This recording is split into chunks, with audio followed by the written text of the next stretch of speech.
Our next speaker is going to be Dr. Leonard Lye, talking about how to be academically successful.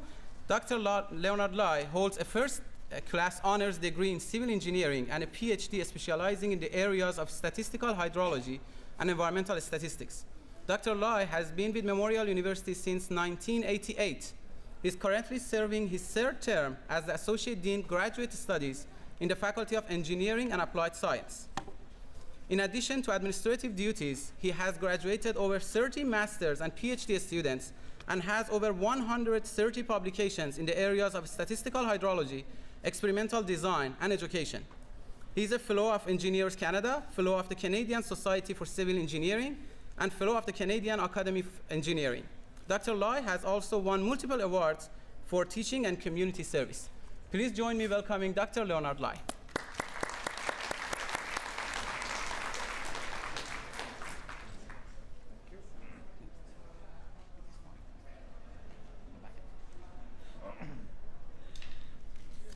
Good morning. It's nice to see you guys. My talk is a follow-up of Dr. Supernaun's talk about how to be successful as a grad student. But I would say I'll give you more of the hard facts or some of the things that you really need to know, okay, to be successful. So I've been introduced. So no need to go through this. I've been here for a long time, 28 years. So let's cut to the chase. So there are 4 things that you really need to know. Only 4 things, okay? And this will basically help you along, I would say, through your difficult years here. Grad student life is one of the best times, but it's also one of the worst times if you don't do it right. So don't panic, but it can be done. So 4 things. First thing is academic stuff, academic issues that you need to know. And then we'll talk about non-academic stuff. Sometimes this is even more important. And then we'll look at a bit more details about supervisor and student relationship. Dr. Supernaun has mentioned a lot of points about that, how important it is. But here I'll tell you why as well, okay? And then we'll look at some of the essential skill sets that have been mentioned and how you can acquire them. Okay, academic issues. I know you don't want to hear this, but the first thing is don't fail. If you fail, that's it, game over, right? Now, some of you may not know that the passing grade for a grad student, even if you take an undergrad course, is 65%, not 50%. Okay? So if you get 64%, and you might get the highest mark in the class if you're taking an undergrad course, you fail, everybody pass. So keep that in mind, okay? So don't say, oh, I didn't know that. So 65%, not 50%. Another thing is that as a grad student, if you are receiving fellowship money from the School of Grad Studies, you need to maintain a 75% average, minimum. So don't aim for 65. Aim for minimum 75% average. Because as soon as you hit below that, you get a beautiful letter from the School of Grad Studies to say that, well, you're below the 75 average, we have to take away your money, which is not very nice, right? So remember that. 75, aim for 75. 80 even better, right? If you want to win any scholarships, there are many, many scholarships and awards that you can apply for, right? Hundreds of them for grad students. But if your average is below 80%, you can forget it. Below 85, you can forget it. Try and aim for 85, okay? Another thing you have to ask yourself is, do you have enough background to take some courses? Don't forget this is a grad courses you're going to take, right? So some of you may find that, oh, gee, this is definitely a higher level, and you may not have the background to do it. You have to be very honest with yourself whether you have those background. If you don't have the background, well, scale back. You may need to ask for help. You may need extra tutoring, ask for help from a friend who has done a course, or you might have to drop the course and maybe take a lower level course, or undergrad course or something, all right? Before you proceed to the real grad course that you need to take. This is quite common, so don't panic, right? So drop the course if you need to. Like I said, if you're really struggling, there's no point continuing and then failing it, right? Or you seek extra help. If it's not that bad, you might just need to seek extra help. The next thing is ask yourself how many courses you need to take. Well, you know what program you are in. If you are doing a PhD, normally a minimum of 2 courses. If you're doing a master's, it all depends on which department. I know in engineering, minimum is 4 courses. Minimum, not maximum. Minimum is 4 courses. If you're doing a course-based program, you might be up to 10 courses. If you're doing an MBA, you might be up to 20 courses or something, right? So you need to know how many courses you need to take. And the next thing is you need to pace yourself.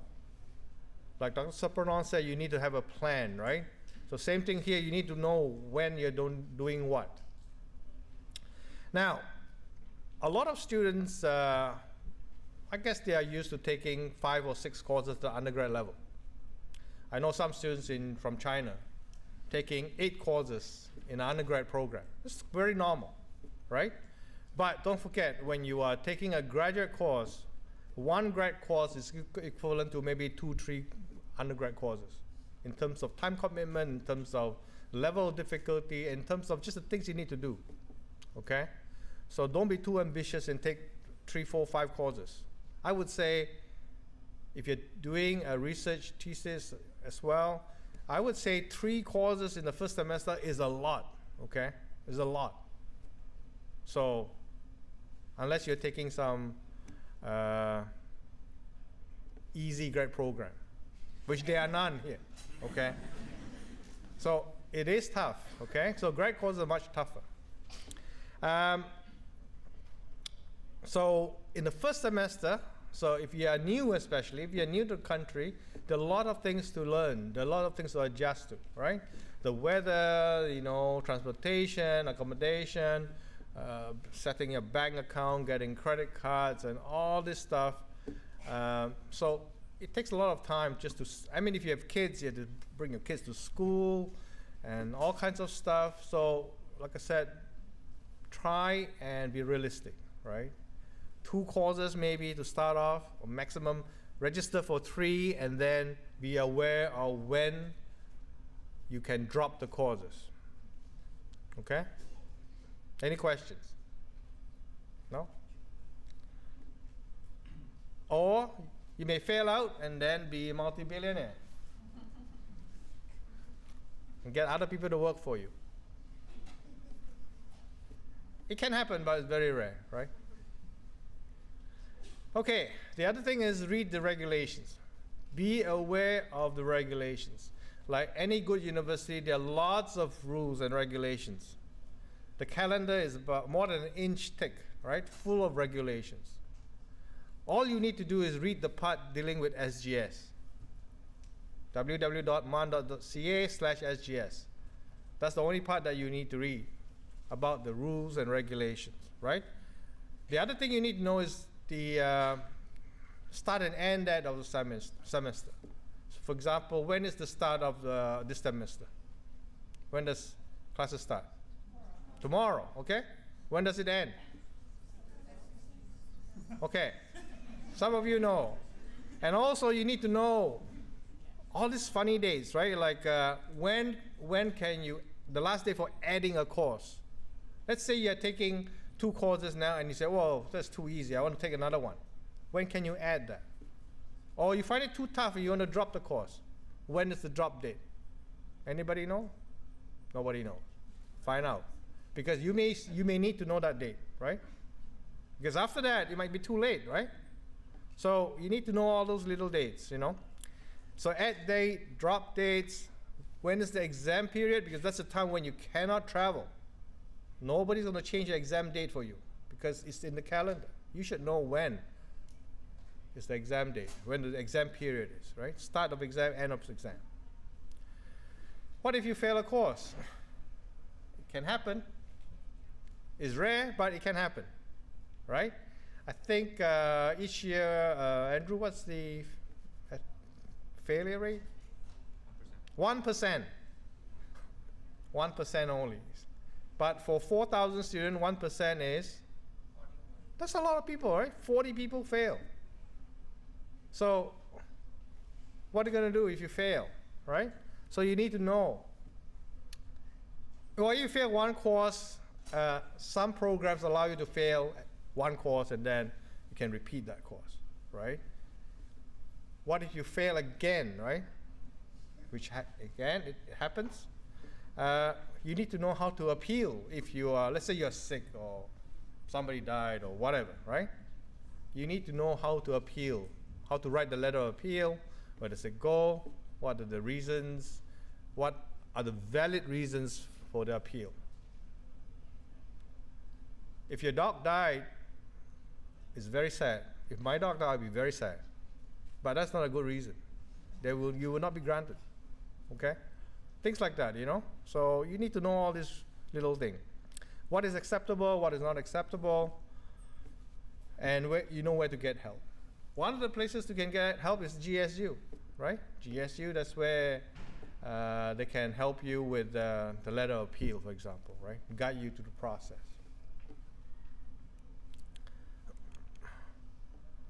Another common problem. This is one of the main reasons why students fail, because they committed academic misconduct. You may be surprised that this is actually a very common offense among both graduate and undergrad students. There are PhD theses that have been failed because of academic misconduct due to what? Plagiarism. It could be just one paragraph, right? You plagiarize, maybe unintentionally, but if somebody complained, your thesis might be failed. And it might set you back 2 years because of the appeal process, and then you have to do an investigation. I've been on the investigation board, so I know. Investigation, and you have to appoint an investigator and interview, you know, the advisor and everybody. And, you know, it's a long process. You don't want to do that. So don't commit academic misconduct, right? You need to know what is academic misconduct as well. Again, it's all in the calendar. Obviously, cheating is one of them, but there's a long list of stuff, right? Copying somebody's assignment, letting your assignment be copied by somebody, all this under that list of academic misconduct. So you need to know how to avoid all those stuff, right? The other thing is that you might be falsely accused of academic misconduct. So you need to know your rights as well, right? So again, you need to seek help from the GSU or your supervisor, depending on what's the situation, to help you with defending yourself, right? There's always the right to appeal, okay? Again, it's all in the calendar. If you can't go to bed tonight, read the calendar. So ignorance of the law is no defense, right? As you know. You cannot say, oh, I didn't know that. You know. So it's your responsibility to know all these rules. So those are the academic stuff, right? I mean, seems pretty straightforward, but you'd be surprised, you know, because most of you probably have never failed a course before. Otherwise, you won't be here, right? You must be good students. You must have at least a second-class honors degree to be in grad school. So you probably have never failed before. But what if you fail? That's the thing. Like I said, it does happen. 1% of grad students fail, right? About 40 a year, roughly, right? So it does happen. So you need to know all the rules. Now, non-academic issues. These are sometimes more important because they contribute to the academic issues. First thing is financial issue, right? Do you have enough money to live on? Well, if you are a local student, maybe it's okay. Eh? I mean, you live with your parents, you know, mother do all the cooking. No big deal. You can live on very little money, right? But if you are an international student coming from some place where the currency is a bit weak, you know, is subject to a fluctuation and all this stuff, you need to know exactly how much money you have, right? Living in St. John's is not that cheap, you know, Okay, some of you probably have found out. There's a 15% tax called GST tax. Used to be 13%, just increased by 2%. Some places there's no tax, right? So that is something you have to add on, and then it's not in the price tag. You have to add that in addition to the price that you see on the price tag. I just came back from holidays in Singapore, and there the price tag includes the GST, right? But here, no, you have to add that again. So make sure you have the extra 15%. Again, don't spend beyond your means. The other thing is that it's very easy to get a credit card in Canada. Every bank wants to give you a credit card. Doesn't matter whether you have money or not. In fact, in the bank, you see the big poster. Doesn't matter whether you have credit, we'll give you a credit card. Why? So that you can overspend. Because they charge you 20% interest, right? So you have to be very careful with your money here. If you have money issues, right, or you can't control your spending, well, you need to seek help. You need credit counseling, or if you don't have enough money at all, right, to live on, well, you need to talk to your supervisor. Good luck to that, yeah. Or talk to your graduate officer who may have some money, maybe, in your department. Or talk to SGS, right? Nobody has money these days. So you have to work, you might have to work part-time. So luckily, in Canada, I would say this is one of the most generous countries in the world. You're allowed to work 24 hours a week, right? As an international student. If you're a local student, you can work anytime you want, okay? So you may have to work part-time just to pay your bills, right? So that you won't suffer as a grad student. I know I have a former grad student who went to University of Waterloo to do a PhD. On paper, she has a lot of money, but she's suffering because they have to pay a lot more in fees in Waterloo. Cost of living is much higher than here. And she's actually suffering, although on paper she looks that she has a lot more money than as a grad student here. So you're lucky that MUN has pretty low fees, right? Next thing is physical and mental health. This is one of the most common, I would say, issue facing both undergrad and grad students. It's mental health issues, right? You can get stressed out because of money issues, problem with your supervisor, problem with your kids, problems at home. I mean, because now you're far away from home, you know, your mother gets sick, you are worried. You're worried sick, I would say, you know, because you're not there, right? So it is a major issue. So you have to be aware that such things do exist for grad students, mental health issues, right? If you're sick, go and see a doctor, right? You have health insurance. You don't have one, go and see the GSU. Because, again, like I said, if you fail an exam because you were sick and you don't have a medical note to prove that, you are in trouble, right? So if you're really sick, go and see your doctor and make sure you get a medical note, because that is a valid, one of the valid excuses for, or what do you call, for the appeal process, okay? The other thing is how to get fit and how do you keep healthy is eat well. All this barbecue organized by GSU, actually they're bad for you, you know? Because it's cheap, that's why they do it. Pizza party and barbecue, all this is actually bad for you. Maybe it's okay for the first week, only grad fest, that's fine, okay? But after that, don't eat too much of all this fast food stuff, right? Hamburgers, pizzas, is all bad for you, right? Make sure, what? Make sure he's defending himself there. Make sure you eat healthy, exercise. Well, you have paid money to be part of the, you know, the field house and gym, right? Gym fees. You paid that already. Make sure you make use of it, okay? Stay fit, join a club, Join a GSU, but that's not really a club though. Join a club, play team sports is always good. Learn a game, learn a sport. Anybody play squash here? Well, okay, talk to me. Okay, you need to play hard, work hard, and sleep a lot, right? You need good sleep, okay?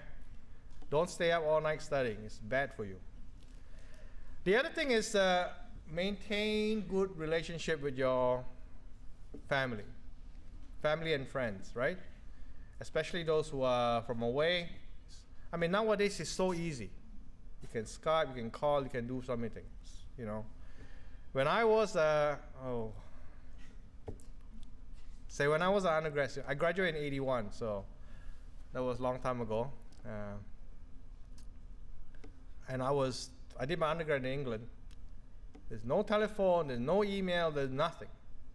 We have to write letters, handwritten letters, 2 weeks in advance, right? So you start writing as soon as you arrive, and you write every day so that you can have that constant flow of letters. So it's tough those days. I didn't talk to my parents for like 8 months, right? They don't know whether I'm dead or alive or whatever. No. So you guys are so lucky nowadays, so easy, just email or Skype or whatever. So make sure you maintain good relations with them, because that will reduce your stress, right? You have any problem, just talk to your mom, you know. She'll fix all your problems. The other thing is take some time off each week, right? Normally I don't work on Friday nights, for example, right? Just go and relax, enjoy yourself, go and see a movie, hang out with friends, whatever. You need to spend time with loved ones.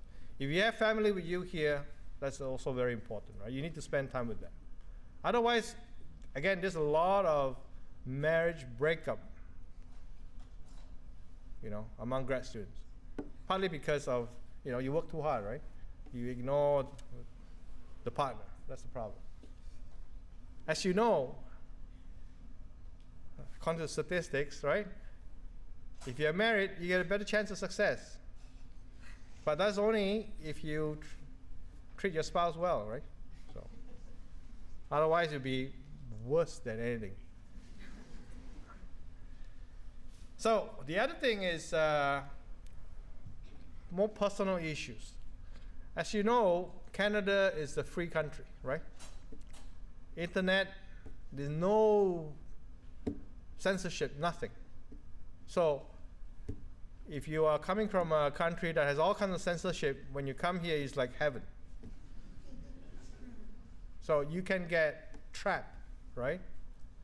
You get into all this online gambling, you name it. And all this has happened before among grad students. Online gaming, gambling, whatever. And they stay up all night playing games, miss classes, and then eventually they fail, right? And if you appeal, what are you going to say? I stay up all night playing games? That's it, you know? So you have to maintain self-discipline, right? If you have that problem, make sure you deal with it right away. You have to recognize that problem. Self-awareness is very important, right? You need to seek counseling, talk to an advisor, and don't let things fester. We have a counseling center, free of charge, right? Totally confidential. Go and talk to a counselor. These are all professional psychologists who can help you deal with this kind of problem. Okay, a little bit more about student-supervisor relationship. Dr. Bruneau mentioned quite a bit about this, about the importance of maintaining communications. Now, why is it important now? Now, in most cases, especially in our system here, if you're doing a thesis-based research, the supervisor, in fact, provide a lot of funding to you, right? So you might get some fellowship from School of Grad Studies, but the bulk of the funding comes from your supervisor. So they are actually paying you as a grad student, right? I mean, if you think about it, somebody is paying for your education. Isn't that great, right? Obviously, they expect a lot from you because they are paying you good money, right? So they provide you with funding, They provide you, so they provide advice on courses, what course you're supposed to take, what you're not supposed to take. Provide guidance to your research, right? They sometimes tell you what topic you're supposed to work on, or guide you on the topics as well. And good supervisors will tell you about all the career opportunities. They will get you to present papers so that you can network with other researchers. They tell you, that there's some seminar coming up. You should, that you should take part. Just helping you grow, right? Provides a lot of mentoring, of course, helping you to be just like them, to be a researcher, right? So most supervisors are nice people. I'm not going to say all are nice people. There's some really nasty supervisors. This is the fact, because I've dealt with a lot of this kind of people, right? My supervisor, Lucky, was a very nice guy. Super nice. Too nice, I would say. Just like a dad to me, right? He's 94 this year. So you must maintain very good relationship with your supervisor. Sometimes it's difficult, though. Sometimes it's not your fault. Well, this is a cartoon from PhD Comics. Great way to relax. So your supervisor probably doesn't want you to take time off at all. Some supervisors will insist that you work from 8 to 5 or until they go home. Some supervisors don't go home, right? It's true. Actually, this is a true story. Not at Memorial, at University of Hong Kong. I was visiting there one year, and grad students will line up outside one of the supervisor's office at about midnight, because that's the only time he can see them. At midnight. So I don't know whether there are any supervisors that does it here at my Memorial. I don't know. It's possible, because some supervisors don't go home, right? Now, issues. What are the issues dealing with a supervisor? So, like I said, not all supervisor-student relationships are rosy, right? In general, they are pretty good. But don't forget, your supervisor is also a human being, right? There are a lot of demands put on them. So some of them would expect too much too soon as well, right? Some would, as soon as you arrive, they'll ask you to write a proposal and submit 2 papers to the journal.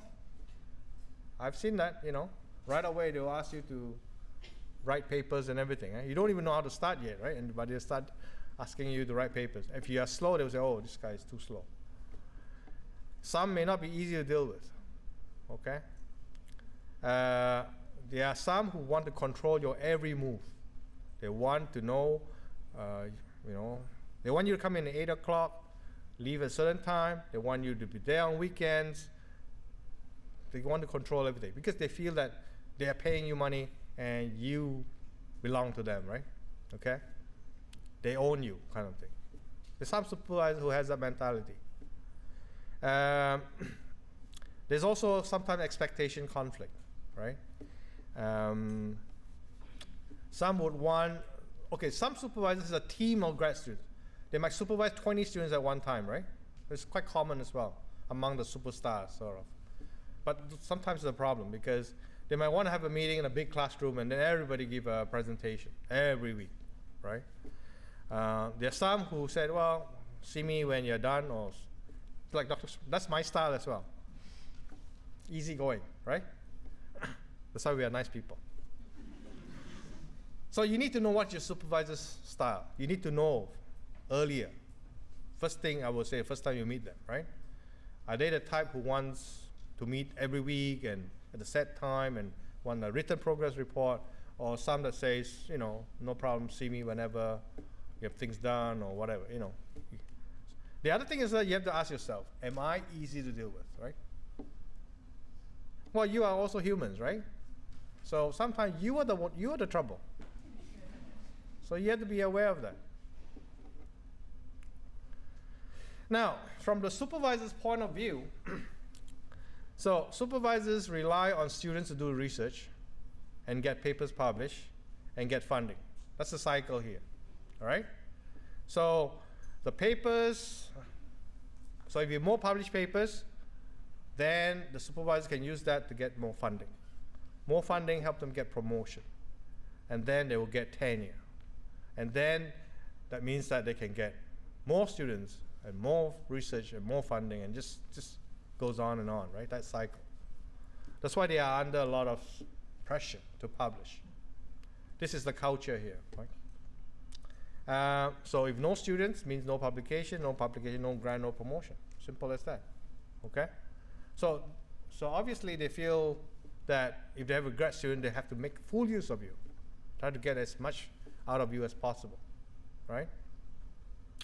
So if you don't perform, it definitely affects them.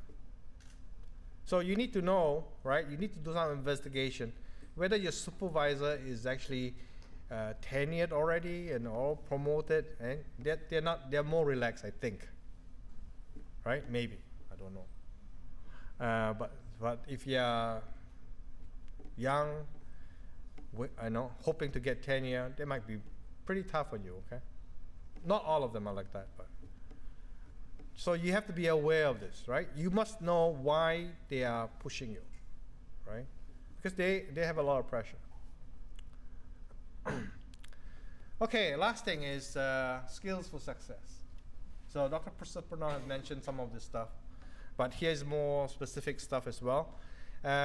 This is in reverse order of importance, right? So the first one, or the sixth one, is speed reading skills, right? So as a grad student, you have lots to read now. You'd be surprised how much you have to read and write, right? So it really helps you can read very fast. So if you don't know how to do it, just Google it. Or you can take, I think this counseling center offer a course on speed reading, okay? The next thing is time management skills. So you need to manage your time, obviously, right? How to make use of the limited time that you have. I mean, it's very common for grad students to procrastinate, put things off, right? So you need to know how to plan your time, get things done, how to prioritize, right? 4 is study skills. Now, some of you might be coming back after a long break, right? And you have forgotten how to study. Or you have said, oh, gee, how do I study this now, right? New subject, new everything. So, luckily, the EDGE program that's been mentioned before do offer seminars on learning how to learn, right? Actually, I do that seminar. Learning how to learn is based on latest scientific research on proper studying techniques, right? So if you don't know how to do that, come to the seminar. You learn how to take better notes and also a more efficient way of studying and how to plan your time on how to study, right? So, and the other thing is that you need to write a lot more as well. Not only reading more, but you're writing a lot more as well, right? So it's a different skill set from undergrad. Third thing is basic money management. Like I said, you need to learn how to manage your money. Like I mentioned, right? Financial stress is one of the major problems among grad students. So learning how to manage your money is important. You don't need to know how to invest money and, you know, where to put it in bonds or stocks and shares. You don't have that kind of money anyway. So be realistic, right? Be realistic. All you need to do is know the budget and make sure you have enough bus fares and that kind of stuff. Some of you may not even have a bank account before, you know? So you need to know what kind of bank account you should get, right? So these things you need some education on this stuff, right? The other thing is dealing with mental health, like I said. How to handle stress, how to handle anxiety. And don't be afraid to ask for help. What's the best way to handle stress? Crying. Crying is a hobby, actually. So for some people, crying helps, but doesn't always help, right? Praying also helps, but doesn't always help. So you need concrete steps to manage your stress, right? Things like deep breathing. Like I said, the best thing is go and exercise, right? Sleep a lot is good, right? Eat healthy is good, right? And then the last one, which is the most important step, is at the end of the day, you want to get a job, right? So again, all these skills on how to apply for a job, how to go for interviews, that kind of stuff, how to write a resume, and all this stuff, all these are covered in all the seminars offered by the EDGE program, right? So look out for them. And the other thing is build up your transferable skills. As a grad student, you have a lot of opportunities to build up your transferable skills. What are they? Things like teamwork skills, research skills. Well, when you're doing your research, of course, you are doing research skills. Teamwork skills, right? Get involved with, go and volunteer. Play in team sports, like I said, be captain of your team. You're captain of the team, well, that's leadership skills, right? Because you have to screaming and shouting at all your teammates, right? That's leadership skills. Organization skills. If you have a chance to help organize a conference, jump at it, because that's where you learn how to manage people, how to organize conference, networking, that kind of stuff that you can put in your resume, right? In fact, like I said, that quote there, 2/3 of executive, and job, it's not the job specific stuff, it's the non-specific stuff, right? The problem finding. So there are lots of things that you can do to take part in that helps you build up your transferable skills. So again, there's a seminar on that topic, on building up your transferable skills, right? Offered by the EDGE program. I think that's it. Oh, where to find help. If you're in trouble, normally the first person to talk to is your supervisor. But if you're having trouble with your supervisor, well, you need to talk to somebody else. So normally it's the grad officer or the associate dean. And then if they can't solve your problem, you talk to Mr. Andrew Kim, right here, Director of Graduate Enrollment. He's the guy who signed all your admissions letter, right? If he cannot help you, you're in trouble. And then you go to the union, you can go to the student advising office, student health officers, student health services, counseling center. Make sure you know where it is, because you may need it. You never know, right? If you have problem writing, or you don't know what is plagiarism, you try to avoid that, go to the writing center. And this is the last slide, I think. A lot of students think that, oh, I want to do all kinds of research, right? Without realizing that at the end, actually, you cannot do what you really want to do until maybe at the end, when you die, you know.